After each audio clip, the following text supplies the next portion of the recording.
Yo, what's up guys? Kamusta kayo dyan? Another night, another content na naman tayo ngayong araw na to. Sinundo ko nga pala yung mahal ko dito sa kanyang trabaho, dito sa Juan San Miguel. At pupunta kami sa barkada ko na si PJ at magsha-shot kami. At bumili na rin siya ng kakainin niya na pagkain dito kay Jared. At pagkatapos namin bumili dito kay Jared, pumunta naman kami sa Kapasigan at bumili naman kami ng pulutan dito kay Tropa. Napakasarap ng sisig dito at yung kanyang homemade siomai.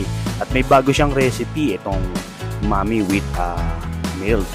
Mami chicken yata to guys. Subukan nyo rin tikman yung homemade siomai at crispy sisig guys. Napaka-solid talagang napakasarap. Wala akong masabi. Solid na solid yung pagkakaluto ni Tropa. Big shoutout dito kay Tropa. Napakagaling magluto ng sisig.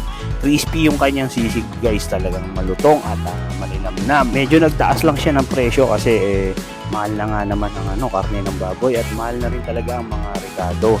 Sa panahon ngayon talagang wala ng mura. Kung gusto niyo ng mura, ito yung mura. Sana all nagmamahal, no?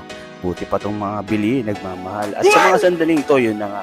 Tapos na magluto si Tropa at tapos na rin yung mami. Pakuluan yung mainit na sabaw guys. At pupunta na kami ngayon sa barkada ko na si PJ. At sa mga sandaling to, nandito na tayo sa creek dito sa Pinagbuhatan sa may Kamiya Street. Big shoutout dito sa barkada ko na si PJ Tapit at kay Matthew. At sa mga sandaling to, ito na nga. Nakapagtimpla na sila at nagsisimula na pala sila mag-inom. At napakaganda at napakaliwalas ngayon ng creek dito sa sa Pinagbuhatan guys. Bagong pailaw si Kapitan o si Mayor Pico. At sa mga sandaling to, tinikman ko na pala yung mami ni Tropa. Napakasarap ng mami niya guys. At pagkatapos kong kumain ng mami, ito na nga, nag-inom na kami. Bali, gin and grapes nga pala tong halo nitong alak na to guys. Napakasarap din. Ngayon ko lang natikman tong gin grapes na to. Bagay pala sa gin tong grapes. At sa mga sandaling to, naubos na yung alak at nagtimpla uli si paring Matthew. Pwede na pala maging bartender tong bata na to guys. At big shoutout nga pala dito sa pamangkin ni paring PJ. Bibi na napakagwapong bata. Isa itong bata na to sa hindi ko makakalimutan pagka malaking content creator na ako. Dahil lagi itong nagka-heart at nagko-comment sa mga aking mga post na daily vlog guys. Big shoutout dito kay Arvin Tapit. Napakapoging bata talaga. At pagkaubos nga pala ng gin na iniinom namin, nagpapili uli si paring PJ ng Pilsen. Napakabagsik talaga ni paring PJ. 3 Pilsen kaagad. Napakasolid talaga ng barkada ko to. Talagang lalasingin talaga ako. Big shoutout sa'yo paring PJ. Iba talaga pag nagkakaedad na nagugustuhan mo na yung lasa ng Pilsen.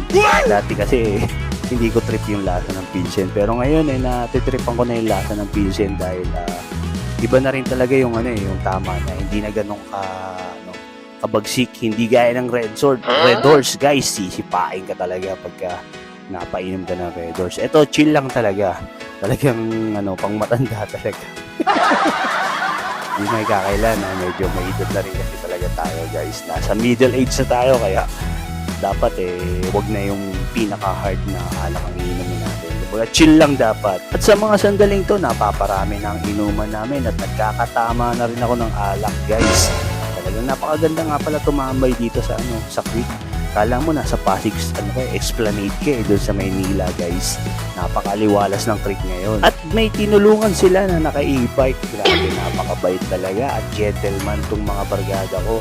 Hindi makadaan yung e-bike kasi napakababa ng tent. Babae at maganda kasi yung yung nagdadrive ng tent Pero siguro kung lalaki yun baka hindi nila papansin yun baka tsepurahin lang nila yun. At sa mga sandaling to, ito na nga. Tapos na kami mag-inom. Kumbaga nag-trip na lang si paring PJ at si paring Matthew sa mga sandaling to. Napakaliwalas talaga ng ng creek guys. Try nyo dumaan dito. Kala nyo nasa ibang bansa kayo. At sa mga sandaling to, nagpaalam na ako kay paring PJ at uuwi na kami sa bahay ng mahal ko. At dito ko na rin pala tatapusin tong video na to. Maraming salamat sa lahat ng mga followers ko at mga viewers ko. At kung hindi pa kayo nakapollow sa akin, baka pwedeng i-follow nyo na rin ako. Like and share na rin guys. Malaking tulong yun sa mga kagaya kong nagsisimula pa lang sa pagiging content creator. Maraming salamat. So see you in my next vlog.